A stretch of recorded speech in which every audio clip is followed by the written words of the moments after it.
नमस्कार। India debate में आप सबका स्वागत है। मैं हूं आशुतोष पाठक। आज रविवार है और आज छोटी दिवाली है। तो कल दीपावली है। छोटी दीपावली की आपको हार्दिक शुभकामनाएं और कल की दिवाली के लिए इन एडवांस शुभकामनाएं। लेकिन कल भी हमारी आपसे मुलाकात होगी और इसी वक्त में होगी। तो कल की शुभकामना कल देंगे, लेकिन आज की शुभकामना आप सबको ढेर सारी। एक बात अब साबित हो गई, जो बात क्यूबाइट नेटवर्क बहुत पहले से कह रहा था। साजिश और बड़ी साजिश और अंतरराष्ट्रीय साजिश, वो सब धीरे धीरे धीरे धीरे सब बात एक एक करके सच साबित होती जा रही है क्यूबाइट नेटवर्क की। ये बात अब सच साबित हो गई कि ये खान्स ने मुंबई में कैसा तंत्र बिछा रखा है। एक दो दिन पहले की खबर है, सऊदी अरब की राजधानी रियाद में शाहरुख खान, आमिर खान और सलमान खान, तीनों खान एक साथ पर एक स्टेज पर आए।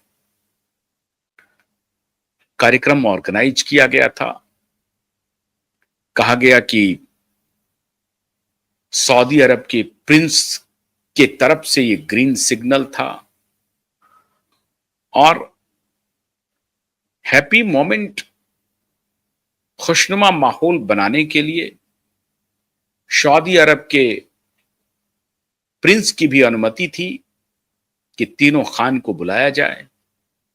तीनों खान सऊदी अरब पहुंच गए और रियाद में एक मंच पर आए और तीनों ने एक दूसरे की तारीफ में कसीदे कढ़े।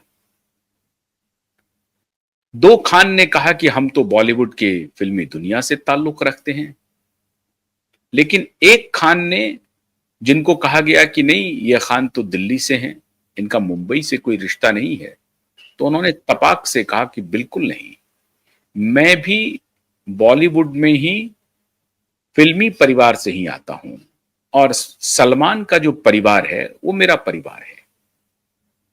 ये बोनहोमी है, ये बॉन्ड है तीनों खानों के बीच में। और तीनों खान ने एक दूसरे की तारीफ में पुल बांध दिए और ये भी कहा, भारत की भी तारीफ किया।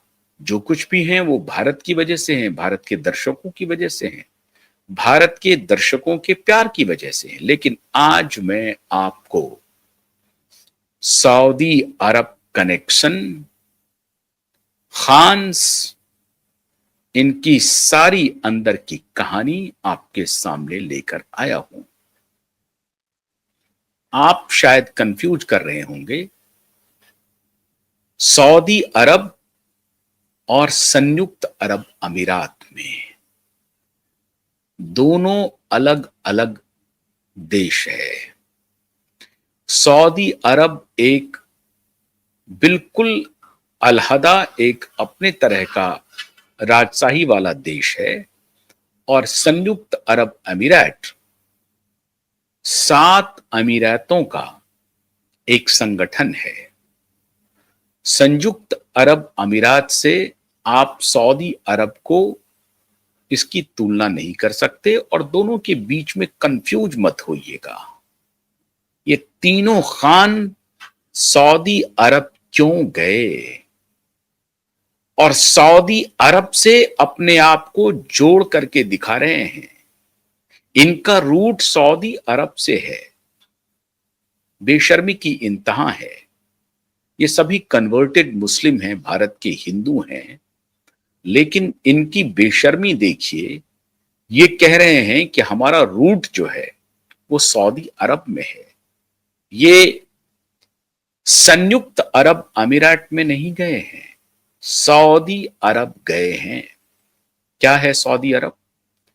सऊदी अरब एक ऐसा देश है जिसपे एक खानदान का, एक परिवार का, एक समझ से कह लीजिए राजशाही चल रही है और मोहम्मद बिन सलमान उसके राजा हैं, बादशाह हैं, तानाशाह हैं। जो भी आप कह सकते हैं आज के दिन में, मोहम्मद बिन सलमान सऊदी अरब को संयुक्त अरब अमीरात के तर्ज पे मॉडरेट करना चाहता है।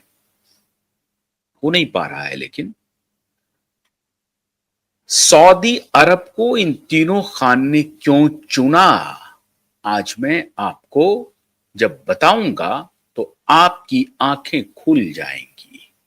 ये वही सऊदी अरब है जहां मक्का मदीना है। सऊदी अरब में मुस्लिमों की संख्या और सऊदी का जो इनहेबिटेंट है, वहां का अपना नागरिक, जो वहां की पैदाइश वाले लोग हैं सैकड़ों वर्षों से, उसकी आबादी लगभग 71% से अधिक है। और 71% के अलावा जो आबादी है, वो आबादी में भी बहुतायत आबादी मुस्लिम आबादी है, इस्लाम को मानने वाले हैं। अब उसमें लीबिया के, सीरिया के, ईरान के, इराक के, पाकिस्तान के, बांग्लादेश के लोग रहते हैं सऊदी अरब में। सऊदी अरब कंप्लीट एक इस्लामिक राज्य है, एक परिवार की राजशाही है, और वो परिवार वर्षों से सऊदी अरब पर शासन करता आ रहा है। ये वही मोहम्मद बिन सलमान है जिन्होंने अमेजॉन के मालिक जेफ बेजोस को एक्सपोज करने की कोशिश की और एक्सपोज करवाया। जेफ बेजोस की गर्लफ्रेंड और उनकी तस्वीर और बहुत सारी बातें इन्होंने की थी। जब जेफ बेजोस से मोहम्मद बिन सलमान की मुलाकात अमेरिका में हुई थी एक पार्टी में, वहीं पर उन दोनों के बीच में टेलीफोन का एक्सचेंज हुआ, और उसके बाद कहा जा रहा है कि जेफ बेजोस के मोबाइल हैंडसेट को हैक किया गया और उसमें ये सऊदी के मोहम्मद बिन सलमान की बड़ी भूमिका थी। क्यों? अब और कहानी सुनिए। जेफ बेजोस की कंपनी थी वॉशिंगटन पोस्ट, मीडिया कंपनी, जिसमें जेफ बेजोस का बहुत ज्यादा पैसा लगा हुआ है। वॉशिंगटन पोस्ट में एक अदनान करके एक जर्नलिस्ट थे जो सऊदी के थे, जो भाग करके चले गए थे। एक जर्नलिस्ट उसमें लगातार सऊदी अरब के कुकर्म की कहानी छापता रहता था, और मोहम्मद बिन सलमान एक अपना बहुत बड़ा महत्वाकांक्षी प्रोजेक्ट नियोम करके अभी लॉन्च किया है, जो कि अब फेल हो गया है। ये जो नियोम प्रोजेक्ट है, ये मोहम्मद बिन सलमान का ड्रीम प्रोजेक्ट है, और ये वो बताना चाह रहा है कि संयुक्त अरब अमीरात के किसी भी 7 प्रोविंस से हमारा जो सऊदी अरब है वो ज्यादा प्रोग्रेसिव है, ज्यादा मॉडर्न है। तो दुनिया का सबसे मॉडर्न शहर बसाने की कल्पना मोहम्मद बिन सलमान की है। हालांकि वहां पे अब धीरे धीरे मॉडर्निज्म का प्रभाव है, मॉडरेट लोग हो रहे हैं, लेकिन इस नियोम प्रोजेक्ट के ऊपर भी वहां के कठमुल्लों ने विरोध किया, और ये कठमुल्लों के प्रभाव में आकर के वो पूरा का पूरा प्रोजेक्ट थम गया है, रुक गया है। मोहम्मद बिन सलमान ने जेफ बेजोस से भी दुश्मनी निकाल ली, क्योंकि वॉशिंगटन पोस्ट उसी नियोम प्रोजेक्ट के बारे में और मोहम्मद बिन सलमान की करतूतों के बारे में लगातार खबरें छापता रहा, और पूरी दुनिया में जब ये ब्रांडिंग के लिए जाते थे तो इनकी डी ब्रांडिंग हो जाती।